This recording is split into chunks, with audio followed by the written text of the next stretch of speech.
He's a dishonest broker. He's a liar. He spent the past 4 years, beyond 8, telling us that Trump is a uniquely awful person, racist, sexist pig, fascist, Nazi, Hitler. That you don't negotiate with that. You don't make up with that. That's not somebody who was like, I didn't like Trump, but I'm willing to try. That's a dishonest, bad actor whose voice should be excised from the conversation, not propped up, not listened to, not made easier or more robust by access to the now sitting president or about to be. No, nothing good is gained by Trump and Joe Scarborough having a come to Jesus. The only point in Scarborough doing it is his ratings are in the toilet. They are circling the bowl right now. He's feeling desperate that his multi-million-dollar contract is going to evaporate along with that of his wife.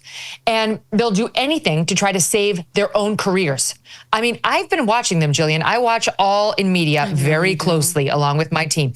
And he is the one who was out there saying, the best Joe Biden ever, the best ever. 2 months before he imploded on that debate stage. He lied over and over and over because it was important to him to have access. Biden watched Morning Joe. He wanted to be in this power broking position. And so he lied to cover for the guy. Then Kamala got on board. He started lying about her, telling us what an amazing candidate she was and how inspirational. I mean, it just couldn't be honest about any of her weaknesses. The lies about Trump, none of that should be rewarded with access to Trump. And by the way, it pleases no one. His audience doesn't want to see it because he's made them hate Trump with a passion. And the right doesn't want to see it because we've been watching Scarborough and already hate him with a passion. So the only reason to do it is to try to jack up numbers because he thinks there'll be some sort of hate watching or curiosity watching if he manages to get Trump on there or reports something about Trump that's new. And I don't think there's anyone in the mood to save his career right now. Well, here's the reason I'm asking is because he's one that represents many. And you've pierced the veil of legacy media, and you've thrived in legacy and new media. So the real question that I think I'm trying to get at is, why is the vast majority of legacy media targeting Trump, or have they targeted Trump? How come their agenda is elect Kamala at all costs? Okay, now that's not an option, but most are relentlessly continuing to critique him and his cabinet, of which I have some questions for you because I don't even really understand. To be honest, it's confusing me. So why is that their agenda? What am I missing about that? And then they've always been left. Sorry, go ahead. No. Well, and then subsequently, that's why I'm wondering what the alternative is. Because it's like, do they go and make peace and try to present a more neutral point of view? Or do they continue to just relentlessly go after him, which could compromise, in my opinion, his ability to have a successful second term like the Russia hoax the first time?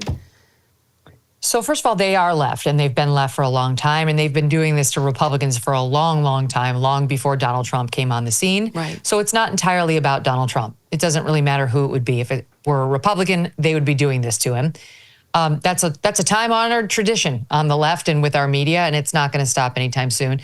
They really hate Trump because he doesn't kowtow to them, because he doesn't comply with any of their declared norms, because while he does need them, his attention is his oxygen. He will be quick to discard them if they don't do what he wants, and they can't stand that. They're used to being able to control a politician or someone in power more with their negative coverage or their threats of negative coverage.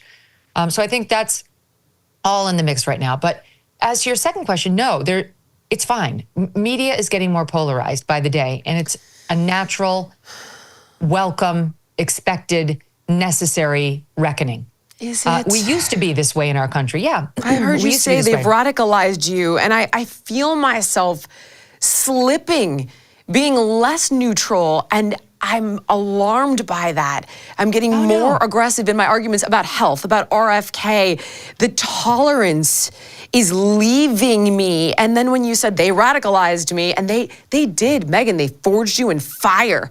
They created their biggest adversary. And it's like, Is there no going? So you think it's a good thing? Why? Yeah, because Jillian, I think like you, I came up, in a Democrat family. I was surrounded by all Democrats. Most of my friends to this day are mostly Democrats. So I have a lot of love in my heart for Democrats. It's not that I hate Democrats or I hate people who are on the left or who disagree with me politically. No, my mom's a Democrat. Like, people who I love more than anything are Democrats. Yeah. It's fine. I have nothing in my heart that's evil toward them.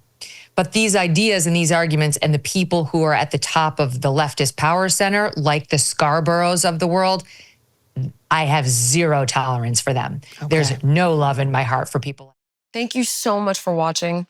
If you enjoyed the podcast, please like, comment, subscribe, and share. And make sure to let me know what guests you want to see on in the future.